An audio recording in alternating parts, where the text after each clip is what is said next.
Correct आ रहा है। तो next equation for sale reaction, आज का जो टॉपिक है हमारा next equation for sale reaction. ठीक है, देखो ये साइंटिस्ट का नेम है, नेक्स्ट जो है वो साइंटिस्ट का नेम है। तो next equation for sale reaction, इसको अपन एक बार थोड़ा समझ लें, फिर अपन इसको अच्छे से ठीक से कर भी लेंगे। नेक्स्ट इक्वेशन क्या बताती है? नेक्स्ट इक्वेशन बताती है relation between cell potential and concentration of reactant and products. यानी कि देखो एक सेल है, नॉर्मल कोई सेल है, तो उसमें क्या होती है? रिएक्शन होती है, सेल रिएक्शन होती है। सेल रिएक्शन में कौन पार्टिसिपेट करते हैं? रिएक्टेंट। किस में कन्वर्ट होते हैं? प्रोडक्ट में। तो कंसंट्रेशन किसकी यूज हो रही है? रिएक्टेंट की और प्रोडक्ट्स की। तो उनकी कंसंट्रेशन में और सेल के पोटेंशियल में क्या रिलेशन है, ये शो करता है नेक्स्ट इक्वेशन, है ना।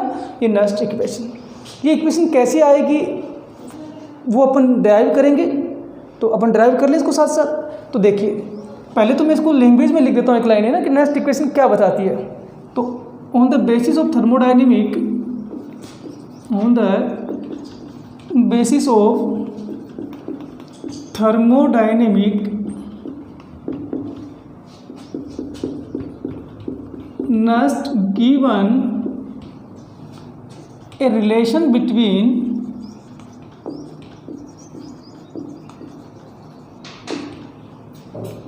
सेल पोटेंशियल को EMF बोलते हैं ना। तो next given a relation between cell potential and concentration of reactant and product of cell reaction, cell reaction which is known as next equation। एक बात समझने की है, वो थ्योरेटिकली हमने बता दी कि नेक्स्ट इक्वेशन किन किन में रिलेशन बताती है? सेल पोटेंशियल में और किसके साथ? कंसंट्रेशंस के साथ, इन दोनों के बीच का रिलेशन बताती है। तो हम एक रिएक्शन सपोज करते हैं, देखिए। तो कंसिडर ए रिएक्शन,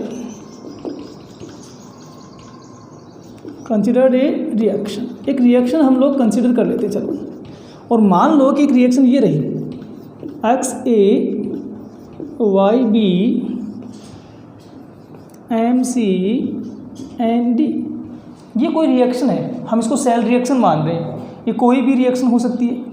इस सेल रिएक्शन पे अगर मैं मास एक्शन लो लगा दूं, क्या लगा देता हूँ? मास एक्शन लो। तो अकॉर्डिंग टू मास एक्शन लो, तो मास एक्शन लो क्या कहता है कि इक्विलिब्रियम कांस्टेंट, जिसको आप किससे शो करते हैं? Kc, C for constant, concentration का होता है। तो इक्विलिब्रियम कांस्टेंट जो होता है वो इक्वल होता है मास एक्शन लो। ने कहा था ना कि जो कंसंट्रेशन टर्म है उसमें पावर लगा दीजिए। तो प्रोडक्ट की कंसंट्रेशन किसकी? C, और C पर power m number of mole which are participate in this, D and upon A पे पावर x और B पे पावर y। ये इक्वेशन आ गई किससे?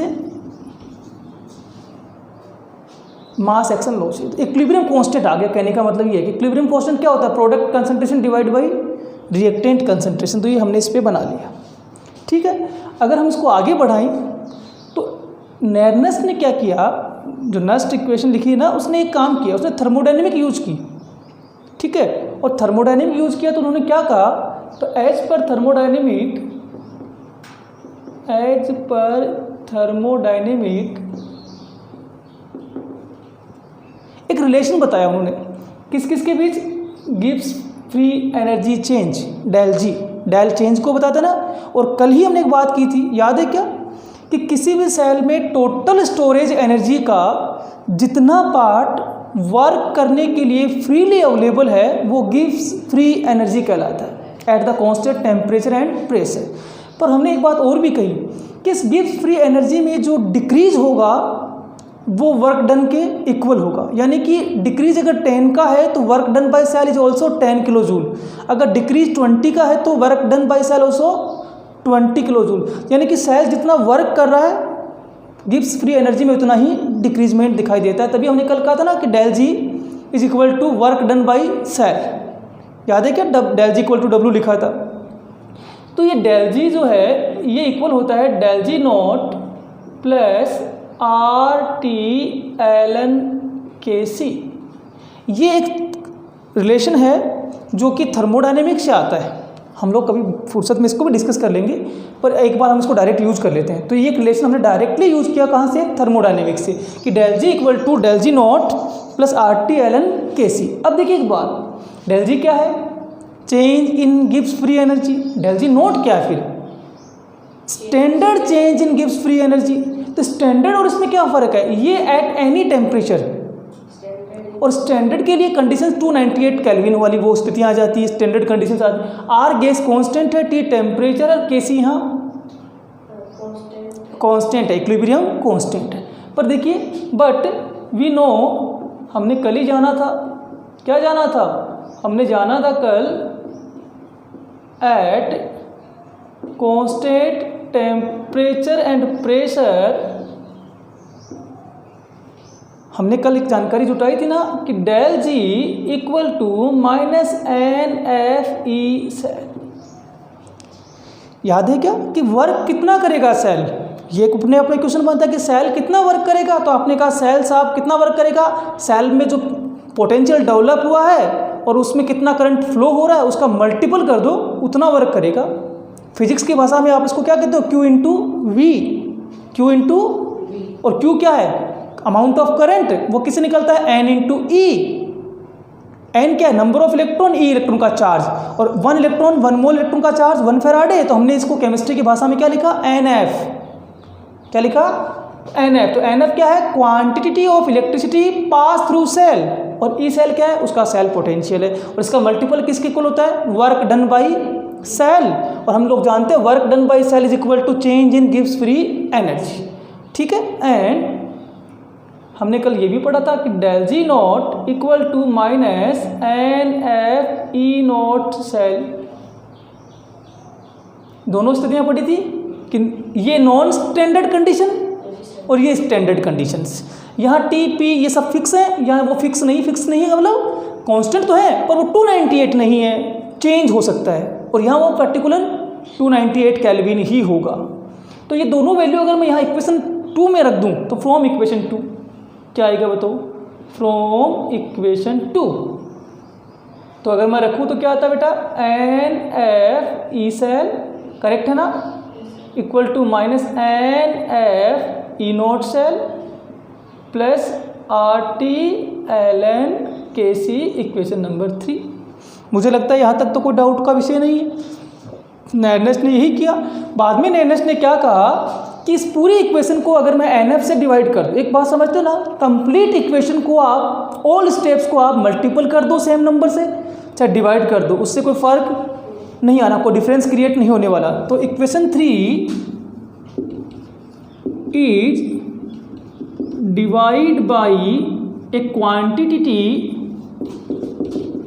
एन एफ, तो हमने इसको किससे डिवाइड कर दिया, एन एफ से। तो बेटा बताओ, मैं लिखूंगा नहीं, आप सीधे बताओ मुझे, एन एफ बटा N F cancel, N F upon N F, और यहाँ एन एफ रहेगा ना अपॉन में, बोलो तो सीधे लिख दो, क्या क्या आएगा, माइनस, हाँ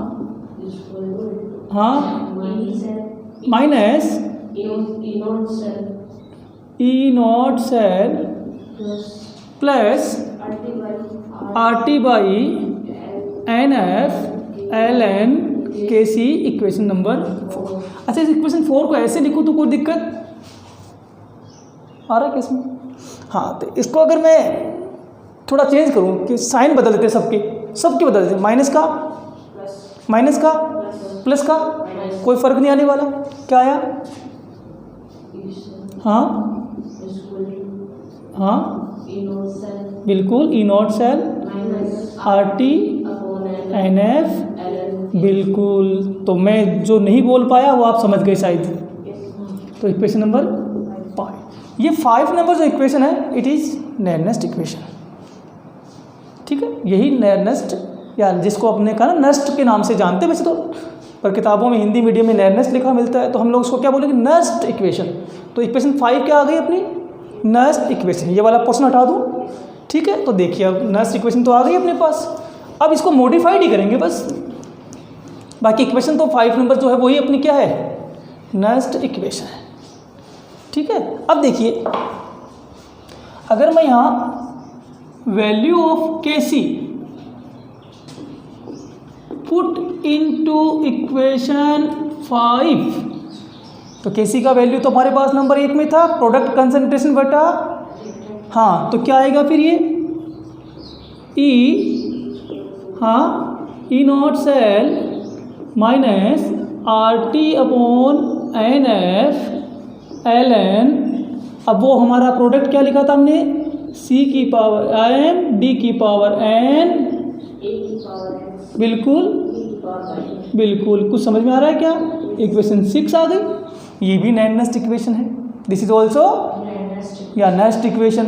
अब देखिए चूँकि अपन इसमें और आगे जाएं अगर, तो ln is equal to log जिसका बेस e होता है, और इसको log 10 में लाए तो 2.303 log जिसका बेस 10 है। तो अगर ये वैल्यू मैं वहाँ ले जाऊँ तो फ्रॉम इक्वेशन 6 क्या आएगा भाई, E cell equal to E not cell minus 2.303 RT upon NF log product concentration upon reactant concentrations. ठीक है, अच्छा ये मैं एलन को वहाँ ऊपर भी चेंज कर सकता था डायरेक्ट भी, समझ रहे मेरी बात को, जो यहाँ चेंज किया वो वहाँ भी हो सकता था, ये उससे पहले भी हो सकता था। जैसे वहाँ एलन को चेंज करते तो क्या बनता, 2.303 RT upon LF log Kc, equation 5 में भी चेंज हो सकता था। तो ये इक्वेशन नंबर 7, ये हमारी जनरल नेस्ट इक्वेशन है, this is general nest equation. हम लोग मोस्टली यही यूज करेंगे। अब मैं आपसे पूछूं, अगर मैं आपसे पूछता हूं बेटा ई सेल क्या है, what is the mean of E cell, तो आप कहेंगे sir it is cell potential at any temperature and concentration, correct है ना, बोलो भाई, यानी कि T और C की वैल्यू कुछ भी हो सकती है इस समय। ई नोट सेल क्या है, स्टैंडर्ड, मैं गलत तो नहीं कह रहा, सेल पोटेंशियल, ये स्टैंडर्ड वैल्यू है at 298 kelvin and 1 molar concentration, correct है। तो ये उस टाइम का है जब ये स्टैंडर्ड कंडीशन थी। आर क्या बेटा, गैस कांस्टेंट, क्या भाई, गैस कांस्टेंट, जिसकी वैल्यू हमें यूज़ करनी है 8.314 joule kelvin inverse mole inverse. फिर क्या बचा, एन तो पता है ना, number of electrons involved during reaction में कितने हैं। फिर क्या बचा, एफ का तो बताने की ज़रूरत नहीं है ना, एफ तो फेराडे है भाई, पता है ना, जिसकी वैल्यू 96500 कूलाम। तो ये सब चीज़ें आप जानते हो। तो आगे अपनी नस्ट इक्वेशन, तो नस्ट इक्वेशन निकालना कोई टिपिकल वर्क नहीं था। अब देखिए अगर मैं इसमें एक स्पेसिफिक केस जोड़ देता हूँ, ये तो जनरल नस्ट इक्वेशन है, आप कभी भी इसका यूज कर सकते हो। अब इसमें एक स्पेसिफिक केस अपन अप्लाई करते हैं। देखिए स्पेसिफिक केस क्या है वो देखो, इफ टेम्परेचर इज 298 केल्विन, ये स्पेसिफिक केस आ रहा है। कि अगर टेम्परेचर कितना कर दिया जाए, 298 केल्विन कर दिया जाए, देन तो देखो एक टर्म मुझे दिख रहा है इक्वेशन 7 में, वो है 2.303 RT/NF। बोलो सही है क्या? दिख रहा है ना? और अगर इसको सोल्व करेंगे तो 2.303 इंटू 8.314 T अभी तक अननोन था, पर इस कंडीशन में अभी क्या हो गया? नोन, और वो भी कितना? 298। एन सेल रिएक्शन से आएगा, नहीं पता, पर फैराडे तो पता है ना कितना होता है। और इसको सोल्व करेंगे तो ये आएगा 0.0591/N। तो आपको नहीं लगता क्या कि सर अगर टी रखने के बाद यही वैल्यू आनी है तो क्यों इस टर्म को इतना बड़ा लेके रखे साथ? इसको पहले ही सोल्व मान ले।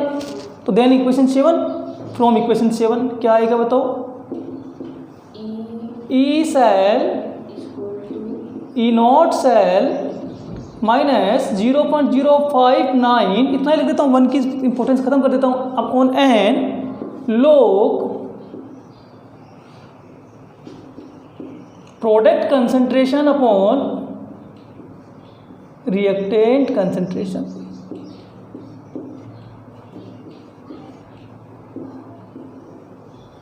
देखो ये ABCD तो हमने मान रखा है, इसलिए चल रहा है, इसलिए इसको मैं बताऊंगा आपको क्या लिखना है। वैसे क्लियर हो गई? कोई कंफ्यूजन? पर ध्यान रखना, this equation apply only at 298 kelvin. ये वाली इक्वेशन हम तभी यूज करेंगे जब टेम्परेचर कितना है, और अगर टेम्परेचर दिया हुआ नहीं है तो ऑटोमेटिकली कितना मान लेंगे? 298 ही मानेंगे। दूसरा क्यों मानेंगे फिर? जब हमें क्वेश्चन में टेम्परेचर नहीं दे रखा तो फिर कितना एज्यूम करेंगे हम लोग? 298। तो next equations in 2 conditions, for eight any temperature 7 number equation, और फॉर एट 298 8 नंबर इक्वेशंस। समझ में आ रही है क्या बात? कि अगर 7 नंबर तब अप्लाई करेंगे जब टी कुछ भी हो, 298 नहीं हो, और 298 अगर है तो 8 नंबर इक्वेशन अप्लाई करेंगे। पर एक बात बताओ मुझे, 298 स्टैंडर्ड कंडीशंस को बताता है ना, तो कई बार क्या करता है एग्जामिनर, टेम्परेचर लिखता नहीं है, स्टैंडर्ड शब्द यूज कर लेता है। तो स्टैंडर्ड करेंगे तो ऑटोमेटिकली कितना मान लेंगे? 298 केल्विन। ये समझ में आ गई बात? आगे बढ़े इससे। चलिए तो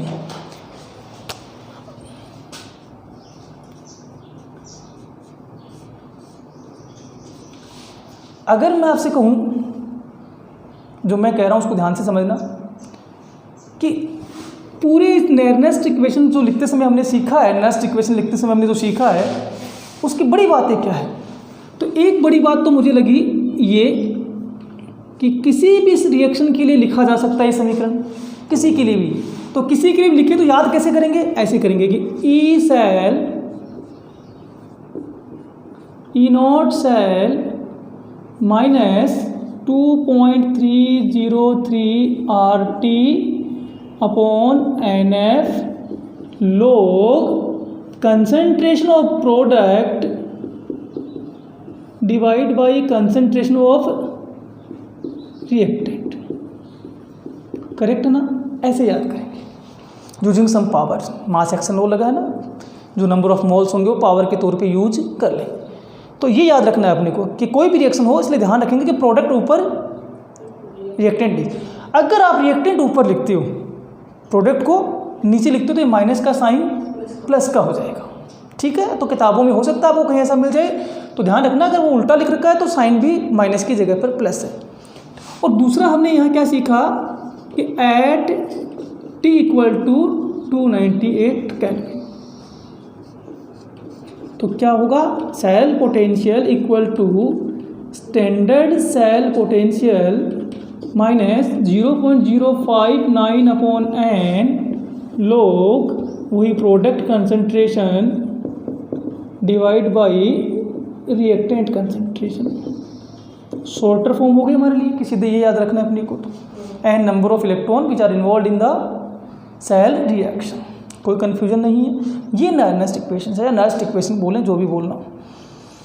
इसको कहते हैं नॉन स्टैंडर्ड इलेक्ट्रोड पोटेंशियल।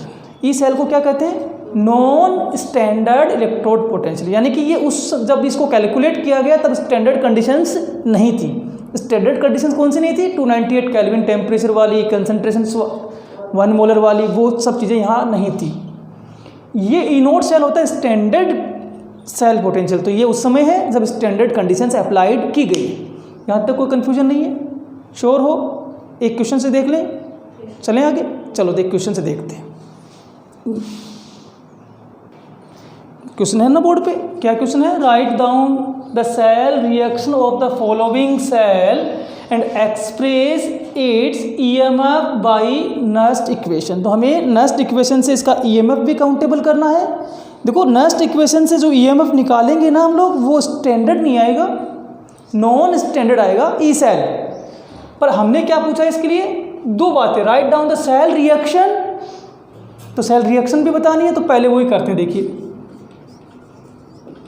देखो एक सेल में आप लोग जानते हो बहुत अच्छे से, दो हाफ सेल होते हैं। एक हाफ सेल एनोड का काम करता है, एक हाफ सेल कैथोड का काम करता है।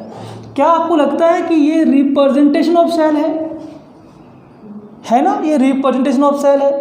रिप्रेजेंटेशन ऑफ सेल में पहले किसको लिखते हैं? एनोड को, फिर सोल्ट ब्रिज को 2 वर्टिकल लाइन से, और फिर कैथोड को रिप्रेजेंट करते हैं। जानकारी है ना इस चीज़ की? अच्छा, एनोड पहले लिखा है तो इसका मतलब यहाँ जिंक की रोड एनोड है और कॉपर रोड कैथोड है, और ऐसी 2 रोड जो हमने यूज़ की थी वो डेनियल सेल था। तो एक तरीके से हम फिर से कहाँ पहुँच गए? डेनियल सेल पे। तो इसकी 2 हाफ रिएक्शन देखनी है अपने को। क्या देखनी है इसकी? 2 हाफ रिएक्शन। तो एट एनोड, पहला पार्ट एनोड है ना इसमें, ये वाला हिस्सा क्या कह रहा है? Zinc convert into Zn+2 ion. तो रिएक्टेंट कौन हुआ? रिएक्टेंट तो ये है ना जिंक, जो कन्वर्ट हो रहा है किसमें? Zn+2 में। तो Zn चेंज इनटू बिल्कुल एक्वस। पर हमने बैलेंसिंग ऑफ रिएक्शंस पढ़ी थी ना 11th में, रेडॉक्स में। क्या पढ़ा था? दोनों ओर के चार्ज सेम होने चाहिए, और इसके लिए क्या करें? इलेक्ट्रॉन्स को जोड़ेंगे इलेक्ट्रॉन मेथड में। तो यहाँ चार्ज कितना? 0, यहाँ चार्ज कितना? 2। तो 0 और 2 का गैप 2 का, और इलेक्ट्रॉन कौन सी डायरेक्शन में जोड़े? इस डायरेक्शन में। याद रखना ऑक्सीडेशन रिएक्शन में हमेशा प्रोडक्ट की साइड में ऐड करने हैं, रिडक्शन रिएक्शन में हमेशा रिएक्टेंट की, reduction reactant, R for reduction, R for reactant. तो electrons are added in reactant side in the reduction reaction. ठीक है, समझ में आ गई बात? तो ये 2 इलेक्ट्रॉन, तो ये हाफ ऑक्सीडेशन रिएक्शन आ गई। और एट कैथोड कौन से आयन्स हैं? रिएक्टेंट पहला पार्ट होता है ना, रिएक्टेंट ही तो चेंज हो रहा है प्रोडक्ट में। तो कॉपर +2 एक्वस, और ये कन्वर्ट किस में हो रहा है? Copper solid. देखो 2 है पॉजिटिव, यहाँ चार्ज है नहीं, तो 0। फिर से गैप कितने का? 2 का। +2 एंड 0 में गैप कितने का है? Difference between +2 and 0 2 units. तो 2 units in the direction of reactant, क्योंकि रिडक्शन हो रहा है। दोनों को जोड़ दे तो नेट रिएक्शन आ जाएगी, सेल रिएक्शन। सेल रिएक्शन देखो 2 इलेक्ट्रॉन से 2 इलेक्ट्रॉन कैंसिल हो गए, बाकी सब लिख देंगे जो कैंसिल नहीं हो रहा। Zn सॉलिड बिल्कुल, copper +2 aqueous arrow, Zn+2 aqueous plus copper solid. कहीं कोई डाउट नहीं है? तो सेल रिएक्शन तो आ गई क्या? अच्छा, मुझे बता पाएगी क्या इस रिएक्शन में कितने इलेक्ट्रॉन इन्वॉल्व है? 4 नहीं है बेटा, 2। कैसे? इसने 2 दिए हैं, वही 2 इसने लिए है ना। तो 2 + 2 4 कर लिया आपने, 2 + 2 4 नहीं। मैंने 100 रुपये आपको दिए, तो आपने वही 100 रुपये लिए। तो लेन देन कितने का है? 100 ही रुपये का है, 200 का नहीं हुआ ना, क्योंकि मैंने 100 रुपीज़ आपको दिए हैं, वही 100 आपने एक्सेप्ट कर लिए। तो वो 2 इलेक्ट्रॉन यहाँ डोनेट हुए, वही 2 यहाँ एक्सेप्ट हो रहे हैं। तो 2 इलेक्ट्रॉन का लेन देन हुआ, करेक्ट ना। तो n की वैल्यू कितनी हो जाएगी? 2। अब ये तो पहला पार्ट हो गया इसका, इस क्वेश्चन का। सेकंड इसने क्या पूछा? है express its EMF by Nernst equation. तो ईएमएफ लिखने का तरीका पता ना? ई सेल को ही तो ईएमएफ बोलते हैं। ई सेल और ईएमएफ इक्वल टू, अभी तो पढ़ाया था Nernst equation, E not cell minus 2.303 RT upon NF log, हाँ प्रोडक्ट कंसंट्रेशन। तो देखो प्रोडक्ट रिएक्शन में यहाँ जाओ, ये रिएक्शन पढ़ के करो, बहुत अच्छा रहेगा। +2, हाँ कोई पावर नहीं है, क्यों? यहाँ नंबर ऑफ मोल्स नहीं है, एक ही है तो एक पावर, दो होते तो चार्ज वाला पावर नहीं, ये देखना है 1 मोल 2 मोल 5 मोल, फिर प्लस कैसे आएगा? मल्टीपल में आएगा, copper divide by Zn solid और Cu प्लस Cu, हाँ ये इक्वेशन आ गई। पर देखिए एक बात याद रखना, फॉर सॉलिड एक बात तो याद रखना हमेशा, सॉलिड कोई भी हो, कंसंट्रेशन इज 1। अगर सॉलिड यूज किया तो हमने कंसंट्रेशन कितनी माननी है उसकी? 1। यहाँ सॉलिड है क्या? कौन है? कॉपर। देख लो इस इक्वेशन में, कॉपर पे कोई चार्ज नहीं है तो सॉलिड है, या जिंक पे कोई चार्ज नहीं है, ये भी। तो ये क्या हुआ कि Zn की कंसंट्रेशन इक्वल टू कॉपर की कंसंट्रेशन इक्वल टू 1। क्यों? क्योंकि ये सॉलिड है, ये सॉलिड है, ये सॉलिड है तो इक्वेशन चेंज हो जाएगी फिर, यानी कि ये स्टेप्स का कोई महत्व रहा क्या? 1 1, कोई महत्व नहीं रहा, तो फिर इक्वेशन क्या बची? बिल्कुल, E cell E not cell minus, हाँ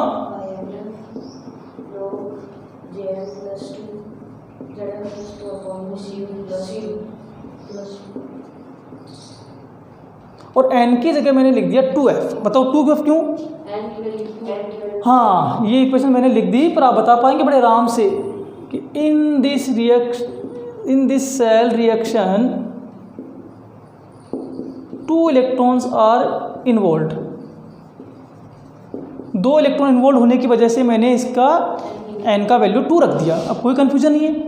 और at t equal to 298 kelvin पे पूछ लिया जाता तो इक्वेशन आती E cell equal to E not cell minus 0.059 upon n, और n की वैल्यू कितनी? 2 लोग, हाँ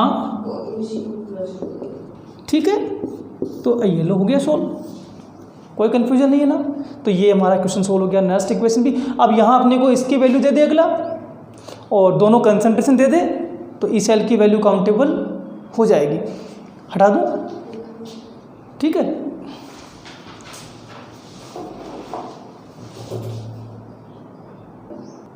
तो चलिए अपन एक नोट लगा के एक जानकारी और लिख लेते हैं कि अभी जो क्वेश्चन सोल्व किया इसके बेस पे लिख रहे हैं। अभी क्वेश्चन में हमने जो लिखा वो ये था कि E cell equal to E not cell minus 2.303 RT upon NF log. Question को देखो, हमने क्या लिखा? Zinc +2 concentration upon copper +2 concentration. Answer में ये लिखा ना, Zn+2 की कंसंट्रेशन अपॉन कॉपर +2। अब Zn+2 यानी कि जिंक पर होने वाली घटना है, और जिंक यहाँ एनोड है। कॉपर +2 यानी कि कॉपर पे होने वाली घटना है, वो यहाँ कैथोड है। तो क्यों ना अपन इसको डायरेक्टली ऐसे भी लिख सकते हैं कि anode concentration upon cathode concentration. तो हम लोग इसके लिखने के फॉर्मेट बनाए तो एक तरीका ये भी हो सकता है, जैसे अभी कुछ देर पहले हमने लिखा था प्रोडक्ट अपॉन रिएक्टेंट कंसंट्रेशन। तो एक तरीका ये भी है कि एनोड कंसंट्रेशन अपॉन कैथोड, और इसको प्लस करो तो वहाँ वो चीज़ें रिवर्स हो जाएगी, कैथोड अपॉन एनोड हो जाएगी। क्लियर है क्या? आगे बढ़े? श्योर? चलिए, तो अनदर क्वेश्चन।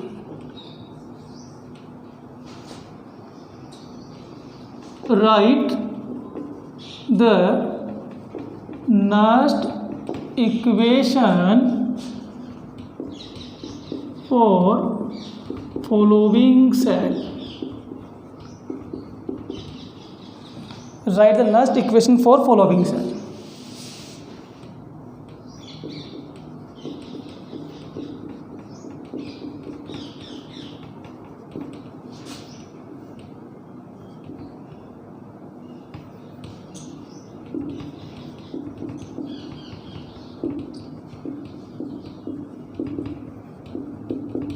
इसके लिए लिखनी है। देखो एक मैं आपको एक अच्छी चीज़ बता दूं, कई बार बच्चा क्या करता है, आइडेंटिफाइड नहीं कर पाता कि एनोड है या कैथोड है। जैसे ये लिखा है तो ये तो बच्चा जान गया कि सेल रिप्रेजेंटेशन है ना, क्या ये, पर वो नहीं पहचान पाता कि एजी एनोड है या कैथोड है। बच्चे कमज़ोर भी हो सकते हैं। तो एक तरीका होता है, देखो हम पहले किसको लिखते हैं, एनोड को, फिर 2 लाइनें लगाकर ब्रिज को, कौन सा ब्रिज, सोल्ट ब्रिज, और फिर कैथोड को। तो एक तरीका अपने पास याद रखने का, एनोड का ए, ब्रिज का बी, कैथोड का येलो। तो एक सेल को एबीसी की टर्म में एक्सप्रेस करते हैं। कंटिन्यू है ना, एबीसी, एबीसी मतलब एनोड, फिर ब्रिज, सोल्ट ब्रिज, और फिर कैथोड। तो पहले एनोड लिखा जाएगा, फिर सोल्ट ब्रिज लिखा जाएगा, फिर कैथोड लिखा जाएगा। तो एक फंडामेंटली दिमाग में आ गई बात, समझ गए क्या, शायद नहीं भूलेंगे ना आगे से। टर्म हो जाएगी कि एबीसी की फॉर्म में एक्सप्रेस कर दो, anode, bridge and cathode, bridge को 2 वर्टिकल लाइन से। तो एनोड पता लग गया। फिर भी मैं आपको एक सजेशन दूंगा। सजेशन क्या, कि अगर आप नर्स्ट इक्वेशन लिखना चाहते हो तो एक काम जरूर कर लें कि पहले इसकी सेल रिएक्शन लिख के देख लें, ताकि कोई कन्फ्यूजन नहीं रहेगा। तो देखो क्या हुआ यहाँ पे, इसकी सेल रिएक्शंस को लिख के देखते हैं। तो ये हुआ निकल, चेंज हो रहा है किसमें, निकल +2 में, solid two aqueous.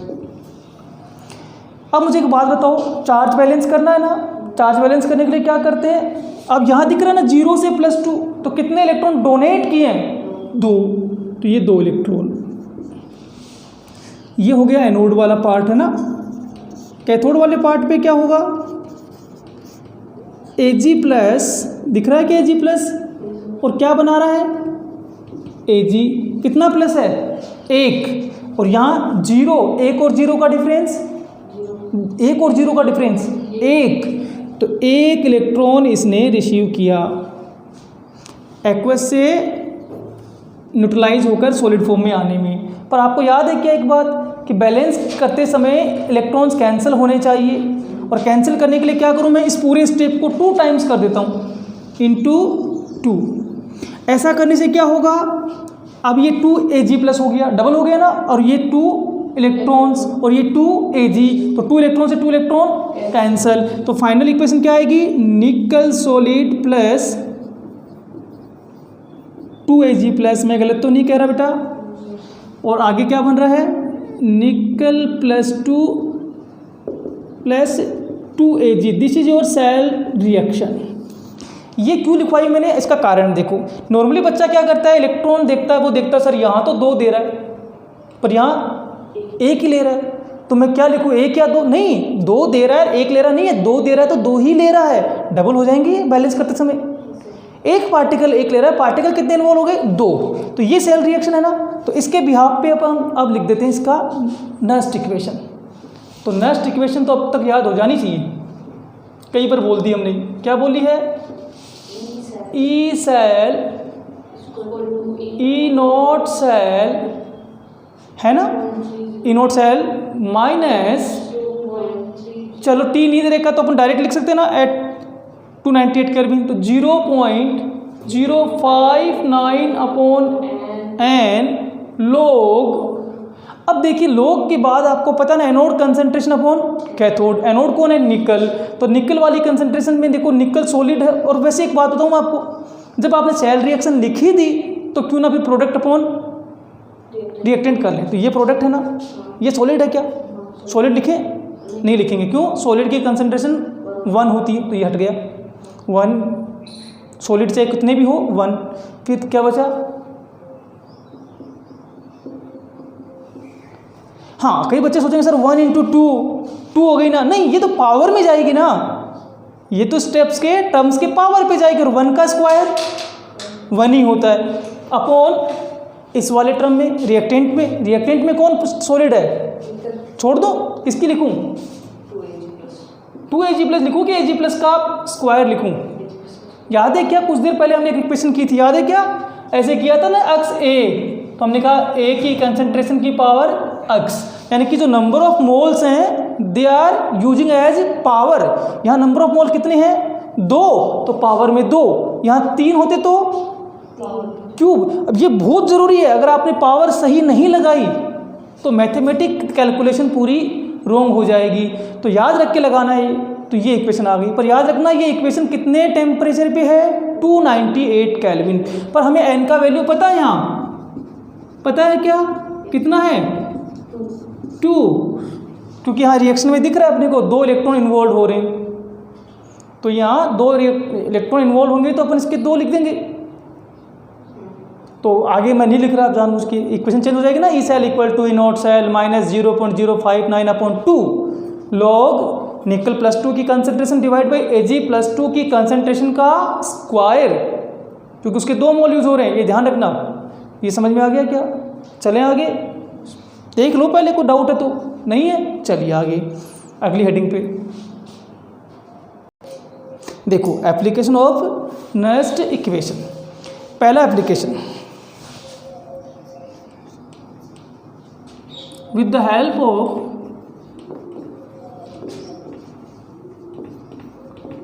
Nernst equations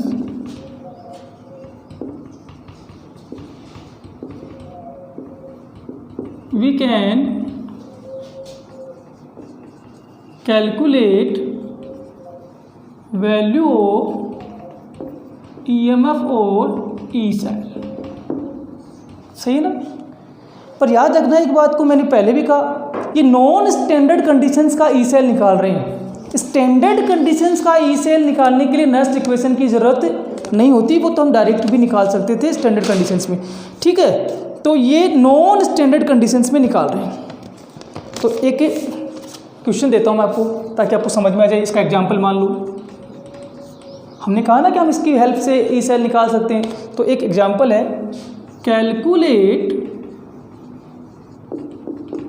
the EMF of following cell।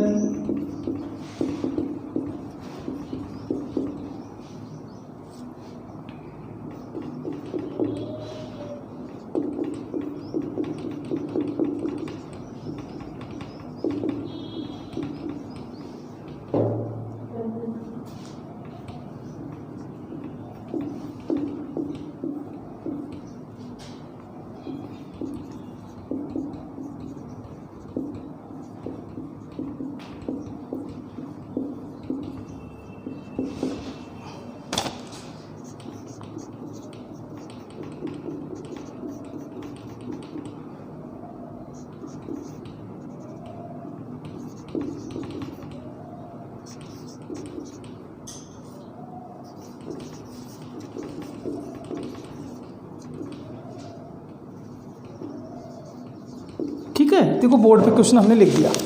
क्या क्वेश्चन है कि हमें एक सेल मिला है, सेल में कंसंट्रेशन दे रखी है ना, C1 C2। याद है क्या नेक्स्ट वो हमने सेल रिप्रेजेंटेशन में पढ़ा था, C1 C2।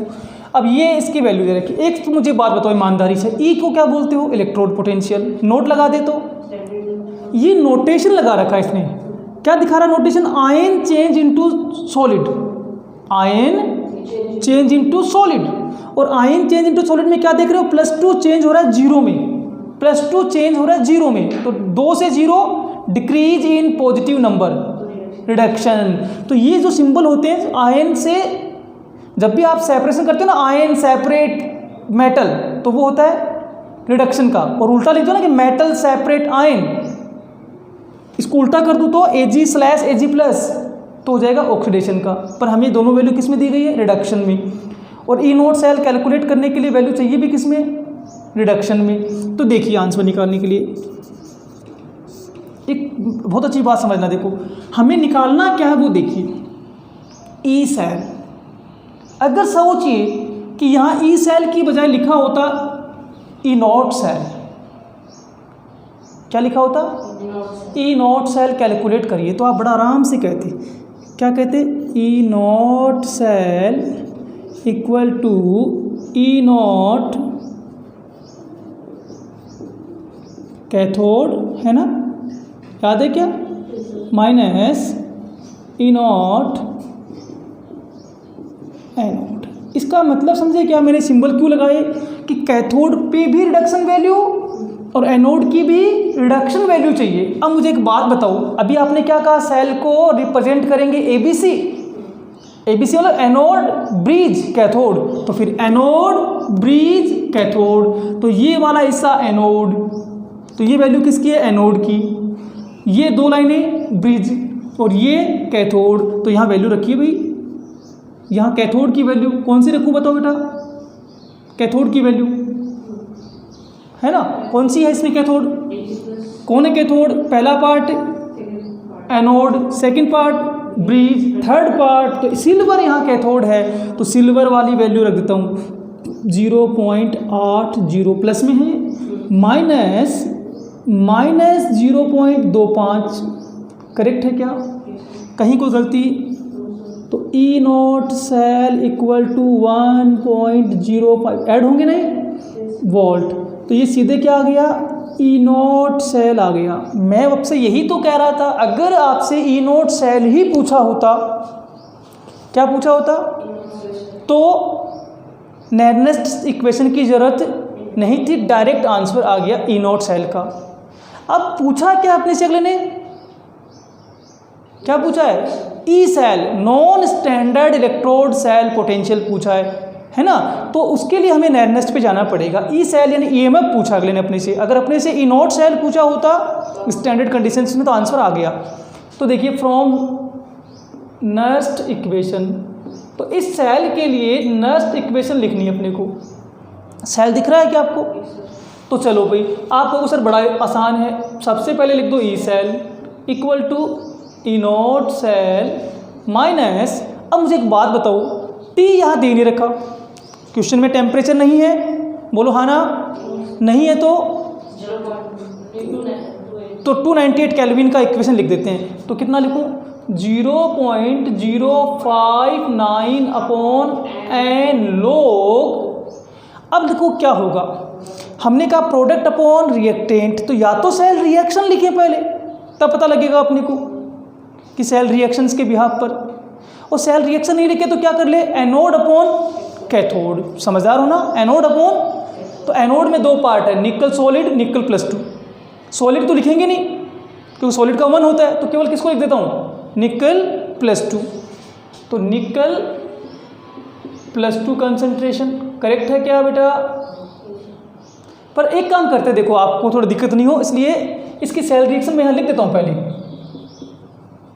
फाइनल रिएक्शन लिख दो ताकि आसान रहे। तो देखो बेटा एक बार ध्यान से, निकल सॉलिड किस में बदल गया, निकल +2, रिएक्टेंट से प्रोडक्ट यही हुआ क्या, फिर दूसरा रिएक्टेंट कौन था, Ag+, वो किस में बदल रहा है, Ag सॉलिड। मैं तो डायरेक्ट लिख रहा हूँ, आप समझ तो रहे हो ना, नहीं तो दो हाफ सेल बना के लिख दो, बात है कि, पर आपके एक बात देख रहे हो कि सर ये हो रहा है +2 और ये है +1, तो ये 2 इलेक्ट्रॉन तो दे रहा है पर ये ले रहा केवल 1 है, 2 ले, इसके लिए इसको क्या करते हैं, डबल। अभी कुछ देर पहले आपको सिखाया था, 2 हाफ सेल रिएक्शन लिख के फिर जोड़ लो, सेल रिएक्शन लिखनी तो आनी ही चाहिए। इस रिएक्शन को देखकर बताओ कि प्रोडक्ट, एक तो ये रहा प्रोडक्ट, दूसरा ये रहा, ये सॉलिड है, नहीं लिखूँ, ये लिख देता हूँ, समझ में आई बात, अपॉन रिएक्टेंट, तो सॉलिड रिएक्टेंट तो लिखना नहीं है, तो किसको लिखूँ, Ag+ की कंसंट्रेशन पावर 2 क्यों बेटा, मैंने कहा ना नंबर ऑफ मोल्स जो भी होंगे वो पावर पे यूज कर लो। अब देखो यहाँ लाएंगे वैल्यू, ई नॉट सेल की वैल्यू कितनी निकाली अभी आपने, ये निकाल ली हमने, निकाली है ना, -0.059 अपॉन एन, एन है नंबर ऑफ इलेक्ट्रॉन्स, कितने पार्टिसिपेट कर रहे हैं, निकल 2 दे रहा है, सिल्वर आपको दिख रहा है 1 ले रहा है, पर सिल्वर के पार्टिकल कितने हैं, 2, तो दोनों मिलकर 2 ले रहे हैं। तो मैं आपको फिर कह दूँ मैक्सिमम नंबर लिखना होता है क्योंकि जो जितने देता है उतने लेने वाला भी है, तो यहाँ 2 लोग निकल +2 की कंसंट्रेशन कितनी है, 0.01 अपॉन 0.1 का स्क्वायर नहीं होगा क्या, यही गलती करेंगे हम लोग। मैं फिर कह रहा हूँ नेक्स्ट इक्वेशन में जो मैथमेटिक प्रॉब्लम होगी वो यही होगी, स्क्वायर नहीं लिखेंगे, फिर आंसर गलत हो गया। सोल्व कर ले इसको, 1.05 माइनस 0.059 अपॉन 2 लोग मुझे लगता है ये आ रहा है 0.01 अपॉन ऑल्सो 0.01 स्क्वायर करके लाएंगे तो, और ये हो गया 1 log 1 का वैल्यू 0, log 1 का वैल्यू हो गया 0, तो ये पूरा स्टेप 0। समझ में आया क्या ये कैसे आया? ये ऐसे आया ना बेटा, E cell equal to 1.05 minus 0.059 upon 2 log 1, और log 1 की वैल्यू कितनी बताई आपने अभी 0, तो ये पूरा स्टेप 0 हो गया। तो ई सेल कितना आया वोल्ट। इस कंसंट्रेशन पे, ये तो कोइंसिडेंस है, जरूरी नहीं है कि हर बार आंसर बराबर आएंगे, ये तो कोइंसिडेंस है कि दी गई कंसंट्रेशन पे इस सेल के लिए ई नोट सेल और ई सेल की वैल्यू इक्वल है, पर हर बार इक्वल हो ऐसा नहीं कहा गया है, ये तो एक कोइंसिडेंस बैठ गया कि इक्वल आया है। तो इस तरीके से अपन इसको कैलकुलेट कर सकते हैं। तो ये पहला एप्लीकेशन समझ में आया क्या आपको? ठीक है, यस सर। दूसरा एप्लीकेशन देखें क्या? पहला हो गया ना, तो हम इसके बिहाफ पर ईएमएफ की वैल्यू कैलकुलेट कर सकते हैं। सेकंड एप्लीकेशन देखते हैं इसका। सेकंड एप्लीकेशन वो है Nernst equation also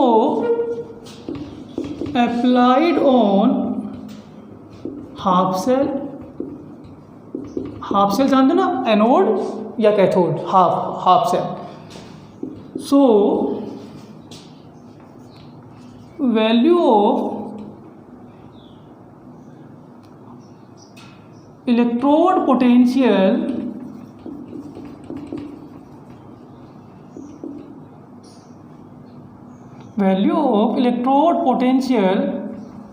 also can be calculated by Nernst equation. देखो मैं जो कह रहा हूँ उसको शॉर्ट फॉर्म में समझ लो। हमने कहा सेल पोटेंशियल तो ये कैलकुलेट करता है, पर सेल पोटेंशियल तो पूरे सेल का होता है, दोनों इलेक्ट्रोड के पोटेंशियल का डिफरेंस होता है। कब? जब उसमें कोई करंट फ्लो नहीं होता है। हम कह रहे हैं हाफ सेल का पोटेंशियल भी कैलकुलेट किया जा सकता है नेक्स्ट इक्वेशन के बिहाफ पर। कैसे? देखिए एग्जांपल से। Suppose reaction is as follow.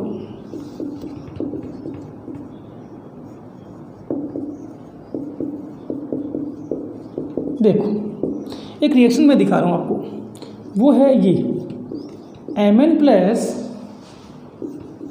Aqueous plus N electron और M सॉलिड। ये बताओ मुझे देखकर, ये रिडक्शन रिएक्शन है कि ऑक्सीडेशन रिएक्शन है? हमने एक रिडक्शन रिएक्शन बोर्ड पे लिख दी। तो फ्रॉम नेक्स्ट इक्वेशन, तो नेक्स्ट ने क्या कहा था वो देखो, उसने कहा कि E cell equal to E note cell पूरे सेल में। अब हाफ सेल है तो हाफ सेल की बात कर दो, तो उसने कहा कि पूरा सेल था तो उसने क्या लिखा है ई सेल। हाफ है तो उसने कहा ई हाफ, और हाफ यहाँ रिडक्शन का है तो मैंने सिंबल लगा दिया रिडक्शन का। तो ये क्या हो गया रिडक्शन पोटेंशियल। वहाँ क्या लिख रहे थे सेल पोटेंशियल पूरे सेल का, यहाँ हाफ पार्ट है तो हाफ की बात कर ली। तो reduction potential equal to standard reduction potential, क्योंकि देखो याद करो cell potential equal to standard cell potential, ऐसे लिखा था ना E cell equal to E note cell. अब इस बार पूरा सेल नहीं आधा है तो आधे के लिए लिख दी, तो आधे के लिए क्या लिख दिया वही आधा काम लेंगे।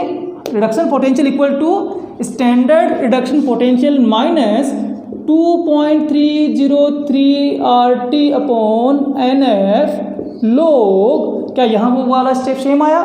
अब बाद में क्या था प्रोडक्ट कंसंट्रेशन अपॉन, तो प्रोडक्ट तो कितना है 1, तो 1 अपॉन, क्योंकि इसको लिखे नहीं लिखे कोई फर्क नहीं पड़ने वाला।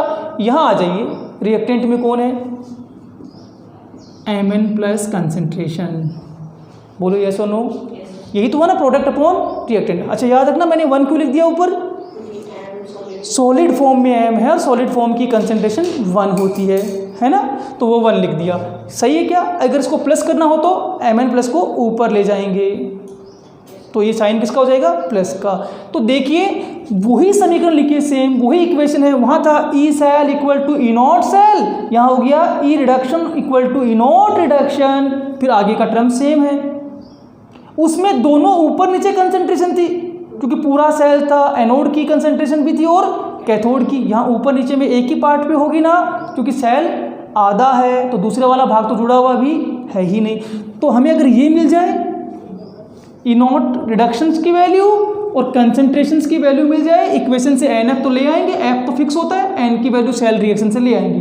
तो एन तो मेजरेबल है, रिएक्शन देखकर ये कंसंट्रेशन अगला दे दे, ई नॉट सेल की वैल्यू, ई नॉट रिडक्शन की वैल्यू दे दे, तो ई रिडक्शन कैलकुलेट, तो आधे सेल का पोटेंशियल भी कैलकुलेट।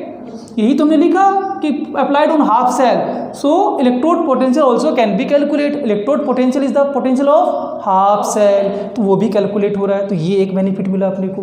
तो हाफ सेल के लिए ऐसे लिखेंगे, एक साल बोर्ड ने पूछा भी था कि write the Nernst equation for a half cell for the electrode potential. देखो सेल पोटेंशियल के लिए पूछे तो पूरा सेल का इक्वेशन पूछ रहा है, इलेक्ट्रोड पोटेंशियल के लिए पूछे तो इलेक्ट्रोड पोटेंशियल, तो इलेक्ट्रोड तो दो होते हैं, है ना, दो इलेक्ट्रोड होते हैं, एक एनोड। तो क्वेश्चन समझना, देखो कि क्वेश्चन आया right the Nernst equation for sale potential for sale reaction, तो पूरे सेल की बात हो गई। पर अगला पूछे right the Nernst equation for electrode potential, तो किसकी पूछी है उसने, हाफ पार्ट की, तो फिर रिडक्शन पोटेंशियल्स की ये वाली लिख देंगे, है ना। हालांकि आपने सिलेबस में सेल वाली है तो अपन सेल ही पढ़ते हैं, पर आप सिलेबस तक ही थोड़ी सीमित हो। तो ये समझ में आया क्या, ये हाफ पार्ट के लिए है। चलें थर्ड एप्लीकेशन पे चलें क्या, चलिए। तो थर्ड एप्लीकेशन है we can be calculate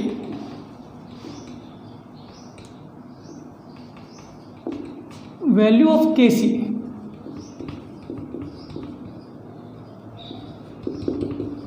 with the help of Nernst equation. तो हम क्या कर सकते हैं, केसी की वैल्यू भी कैलकुलेट कर सकते हैं नेक्स्ट इक्वेशंस के बिहाफ पर, ठीक है। और याद रखना एक बात, केसी इक्विलिब्रियम कांस्टेंट है। तो कैसे करेंगे देखो, तो हम यहाँ भी एक एग्जांपल पुट करके देख लेते हैं, क्लियर। एक एग्जांपल हम यहाँ पुट कर लेते हैं। वो एग्जांपल है, देखो कि मान लीजिए एक रिएक्शन है, अभी हमने लिखी थी वो दोबारा लिख देता हूँ मैं।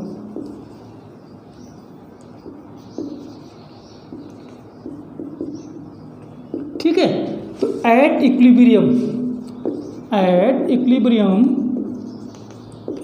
कांस्टेंट केसी जो होगा वो कैसे लिखते हैं, प्रोडक्ट कंसंट्रेशन, पावर जरूर लगाएंगे ना, नंबर ऑफ मोल्स को, number of moles taken as power divide by reactant concentration.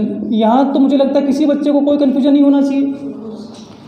और इसके लिए अगर मैं नेक्स्ट इक्वेशन लिखूँ तो नेक्स्ट इक्वेशन क्या आएगी, फॉर दिस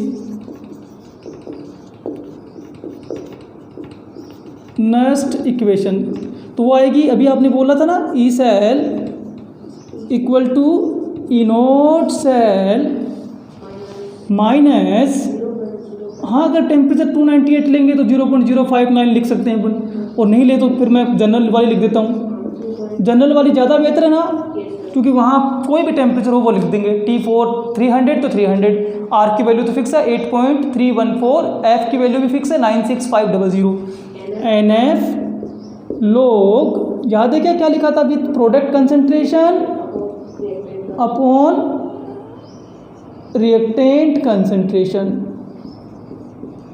सही है ना। और आप एक बात बताओ कि अगर ये केसी के इक्वल है तो फिर मैं वहाँ कैसे लिख दूँ, तो फिर समीकरण ये भी आएगी ना कि E cell equal to E not cell minus 2.303 RT upon NF log K. C दिक्कत है बताओ, हमें केसी नहीं। और याद रखना एट इक्विलिब्रियम, अच्छा याद बताओ मुझे एक बात, क्या हमने इसको डिस्कस किया था एक दिन कि इक्विलिब्रियम पर एनोड और कैथोड के इलेक्ट्रोड पोटेंशियल्स की वैल्यू सिमिलर हो जाती है, और जब वैल्यू सिमिलर होती है तो उनका difference zero.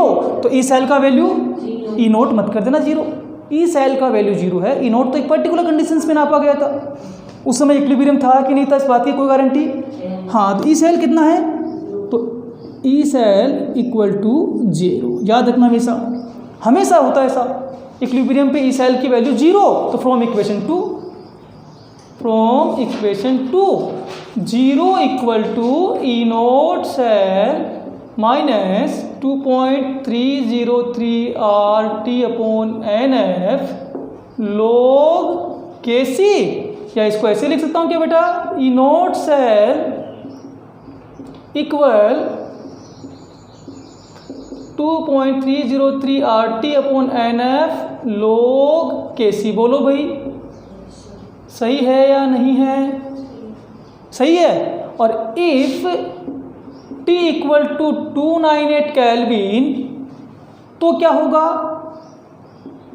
E not cell equal to 0.059/n, पता है ना आपको 2.303 RT/F की वैल्यू ये हो जाएगी log KC। अब इसका बेनिफिट कैसे हुआ देखो, KC कैसे कैलकुलेट होगा, तो log KC इक्वल टू, बोलो भाई, हाँ, n इंटू ई नोट सेल अपॉन 0.059। पर मैं फिर स्पष्ट कर दूं, 0.059 का कंडीशंस कब अप्लाई करना है, हाँ, T इक्वल टू 298 केल्विन हो, नहीं तो ये वाला करना पड़ेगा। और उस समय इक्वेशन क्या आती है, log KC equal to NF E note cell, हाँ, फोन में 2.303 पर याद रखना NF E upon E note cell का multiple equal to del G not, तो वो भी हो सकता था। तो इसके बेनिफिट ये हुआ कि अगर n नंबर ऑफ इलेक्ट्रॉन्स है वो तो हमें कहाँ से मिलेंगे, रिएक्शन से। ई नोट सेल की वैल्यू दे देगा, ये एक कांस्टेंट वैल्यू है, तो ये पूरा मल्टीपल हो जाएगा। वो किसकी वैल्यू आएगी, log KC की, फिर उसका एंटी लॉग ले लेंगे और वैल्यू KC की भी कैलकुलेट हो जाएगी। तो ये हो गया नेरेस्ट इक्वेशंस के एप्लीकेशंस।